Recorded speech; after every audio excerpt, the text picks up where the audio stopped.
Les damos la bienvenida a La Sombra del Flamingo, narraciones de cuentos extraordinarios y clásicos de la literatura universal para todos los oídos. La vida no es una serie de lámparas simétricamente dispuestas. La vida es un halo luminoso, una envoltura semitransparente. No hay barrera, cerradura ni cerrojo que puedas imponer a la libertad de mi mente. Todo es efímero como el arco iris. No hay necesidad de apresurarse, no hay necesidad de brillar. No es necesario ser nadie más que uno mismo. Así pensaba Virginia Woolf, no como quien narra hechos, sino como quien escucha el murmullo secreto de las horas. Virginia Woolf no escribió desde la comodidad del mundo, sino desde una lucidez frágil, peligrosa, pero brillante. Durante años, su mente fue tratada como un objeto defectuoso, encerrada, medicada, silenciada, en una época donde pensar distinto era una forma de enfermedad. Y sin embargo, precisamente por eso, aprendió a escuchar lo que nadie más oía, el pensamiento, antes de volverse palabra, el deseo antes de convertirse en gesto, y la tristeza antes de atreverse a llorar. Virginia vivía rodeada de libros, sí, pero también de conversaciones radicales, de amistades que desafiaban la moral, de una pregunta constante, persistente, peligrosa. ¿Quién soy cuando nadie me mira?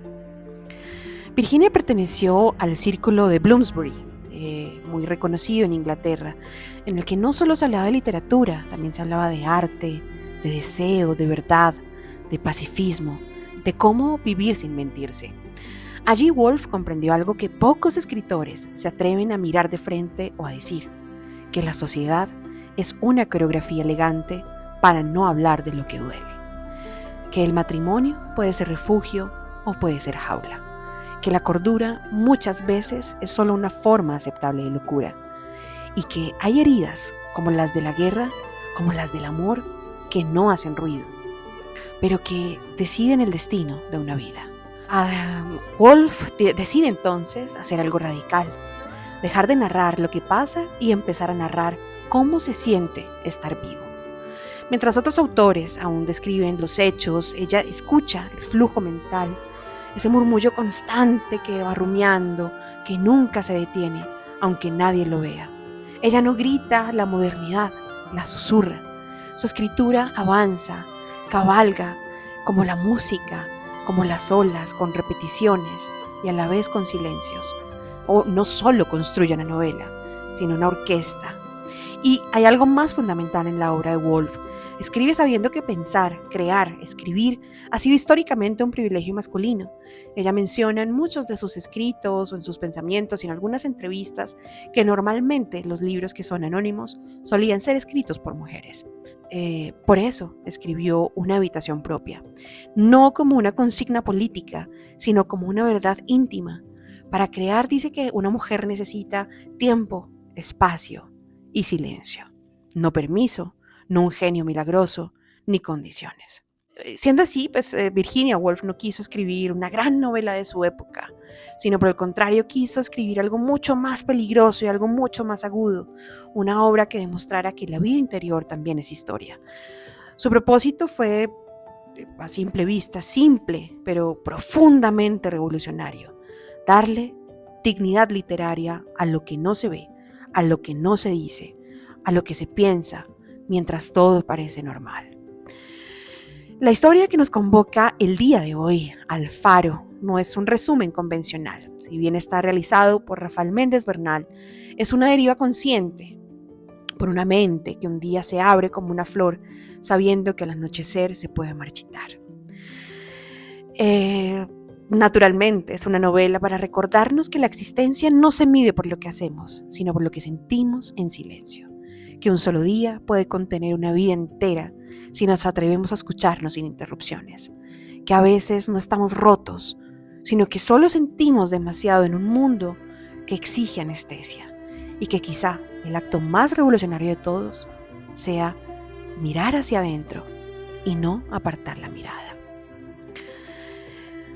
Antes de empezar, quiero desearles un 2026 absolutamente maravilloso. Este es nuestro primer episodio, pero en realidad deseo para todas las personas que nos escuchan desde Perú, desde Chile, desde Argentina, desde México, desde España, desde Estados Unidos y desde mi país natal, Colombia, que tengamos, y bueno, y de todos los lugares y todos los rincones del mundo, que tengamos un año maravilloso, lleno de luz, de fuerza, de amor, de alegría.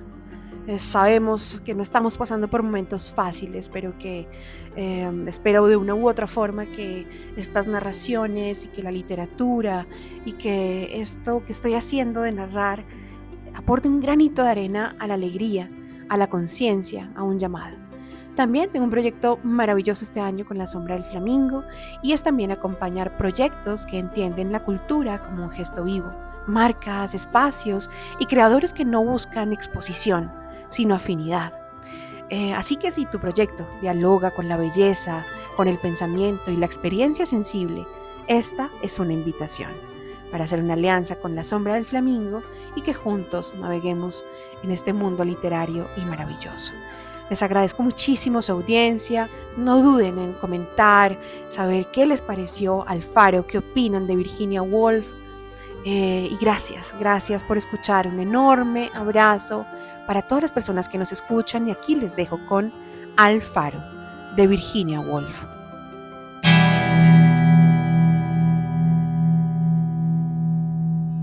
Una tarde los habitantes de la vieja casa Ramsay se entregan a una curiosa discusión.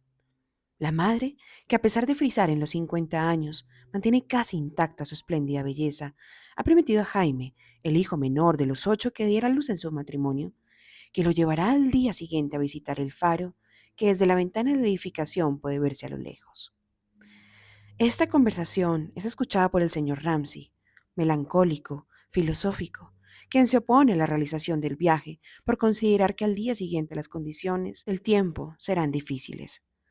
Aquella negación conturba el ánimo del pequeño Jaime, quien no comprende las razones paternales. La discusión que interesa a todos los habitantes de la casa termina por enfadar un poco al sensitivo padre y por aplazar la visita al faro indefinidamente. Pasa la noche, el día, la semana, los meses, estaciones y años. La familia de pronto recibe estupefacta la noticia de la muerte de la madre, quien simplemente expiró una noche mientras dormía. Casi inmediatamente una nueva desgracia se abate sobre todos los ánimos. La hermana mayor, afectada por la muerte de la madre, no ha podido dar a luz naturalmente y ha muerto en el parto. Poco después, ante estas calamidades, se junta la noticia de la muerte del hermano mayor, caído en combate en medio de la guerra. Para entonces, ya nadie recuerda la vieja casa que, abandonada a su suerte, está a punto de sucumbir ante las fuerzas devastadoras de la naturaleza. Entonces la familia en pleno, atensada por la nostalgia, regresa y se encuentra con un espectáculo de transformación y ruina. Nada de lo allí presente se asemeja a sus recuerdos. Únicamente el faro brilla solitario a lo lejos. El recuerdo de la lejana tarde en que madre e hijo se prometieron un viaje inunda los corazones. Hacia allá se dirigen, aunque para los demás miembros de la familia, incluido el anciano padre, tal excursión no significa ya nada más importante que una inofensiva victoria de la nostalgia. Jaime, el niño de entonces, emprende el camino con un ánimo amargo y desolado. La antigua incomprensión está viva en él, y algo muy profundo en su interior lo previene contra aquello abstracto y misterioso que encontrará cuando tras años llegue por fin al faro. Fin. Al talento literario de Virginia Woolf debemos la existencia de esta inquietante novela, que junto con otras de su mismo estilo y naturaleza, se cuentan entre las más importantes del siglo XX. Alfaro, publicada en 1927, a lo largo de las páginas, más que una anécdota, historia o encadenamiento de acciones, lo que encontramos es una insuperable digresión acerca del tiempo, la memoria, el olvido y el sentido profundo de la experiencia humana. Muy pocas cosas suceden realmente en la novela. Su argumento es muy simple, pero la fuerza avasalladora de la obra recae en las innumerables reflexiones que los personajes nos presentan En sus tantas interrogaciones sobre la temporalidad y la posibilidad misma de la comunicación de un objeto recordado, ¿qué son los distintos enfoques e imágenes del recuerdo? ¿Qué queda de un ser luego de su muerte cuando su imagen se rebota en la infinitud de los laberintos de unas cuantas mentes volátiles y contradictorias, destinadas ellas mismas a morir? ¿De qué material está compuesto el recuerdo? Estas y otras interrogantes nutren las páginas de la novela, que así salta por encima de su sencillez argumental para insertarse en una profunda reflexión artística sobre las incógnitas más inquietantes de la existencia humana. Virginia Woolf, dueña de una exquisita capacidad expresiva, se inscribe en esta tradición del diálogo interior abierta por James Joyce y desarrollada radicalmente por Proust.